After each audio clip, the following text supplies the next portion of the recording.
صباح السعادة والخيرات. وانا قاعدة بشرب الشاي قبل ما اروح المكتب كده وبشوف الاخبار، لقيت في اخبار كتير قوي عن غزو التعابين لمناطق كتير. التجمع الثالث، التجمع الخامس، الشروق، العبور، بعض مناطق 6 اكتوبر، اسكندرية. ليه بقى؟ علشان الموجة الحارة خلتهم يهبوا علينا. احنا مين؟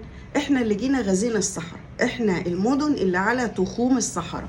يعني احنا لما جينا التجمع من 15 سنة ما كانش في حاجة اسمها التجمع اللي انتوا عارفينها النهاردة، وبالتالي احنا غزينا البيئة الطبيعية بتاعتهم. مع الموجة الحارة الشديدة هم بيحاولوا يلاقوا مناطق رطبة اللي هي بيوتنا والجناين بتاعتنا، وبالتالي المشكلة كانت اللي بيحمينا من الكلام ده كله كلاب الشوارع اللي قمتوا عليهم، ما بين اللي عايز يسمم واللي عايز يعمل.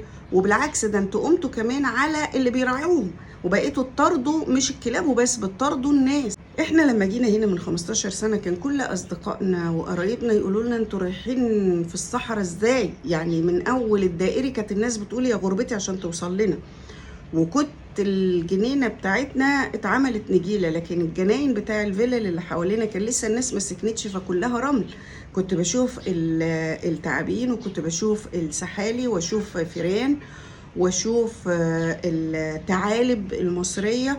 وبالليل كده على المغربية بنشوف الخفافيش. وبالليل قوي كانت الفيلا اللي جنب مني على طول دي فيها بوم، كان نفسي اتصاحب عليهم واربي واحدة هنا بس ما عرفتش.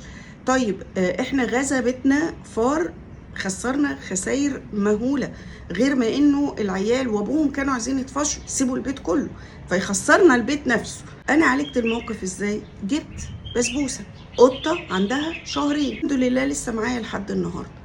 ريحة القطة في البيت قطعت رجل الفيران، ما خليتش ولا فار دخل البيت.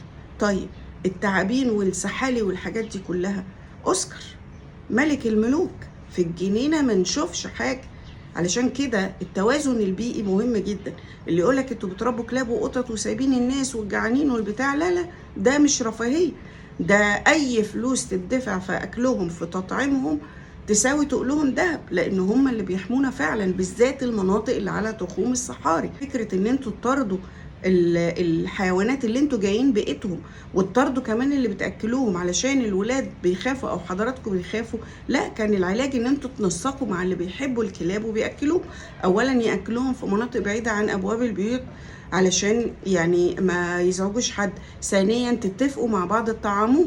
لما تطعموا الكلاب والقطط احسن من كميه الفلوس الرهيبه اللي بندفعها لحاجه بنسميها فرق المكافحه.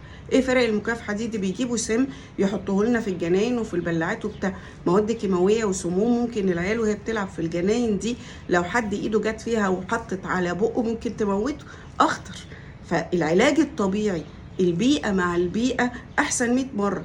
هتطردوا مخلوقات ربنا اللي انتوا غزيتوا البيئه بتاعتهم. احنا غزاه، احنا جينا على الصحراء بتاعتهم، لكن هم عايشين قبلنا بملايين السنين، عندهم قدرة على التكيف غير طبيعية.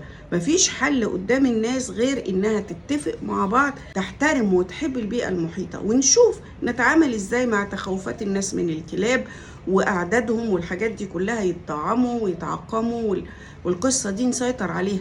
لكن هتجروا وراهم، هيجروا وراكوا العرس والتعابين والفيران وكل اللي نفسكوا فيه، وبدأت البشاير اهو. ربنا يسلم الجميع، ويا ريت نتعاون اكتر من كده. صباح الفل.